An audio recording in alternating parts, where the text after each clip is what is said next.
თუ გავწე თავი სადაც ეს არის გაეროს ეგრე დაწესებული სოფლიო აღნიშნავს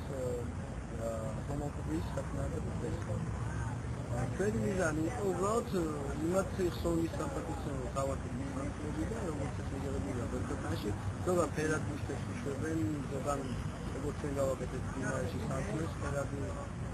სულავ ფანარის ეგრეთოდეს ეგ იყო დღევანდელი აქციის მიზანი უბრალოდ ჩვენ თავისუფლად ის ხალხი რომელიც ხეცურად თემაში იმაში ამოხარეს სულ მხოლოდ და მხოლოდ იმიტომ რომ განსხვავებული ორიენტაცია.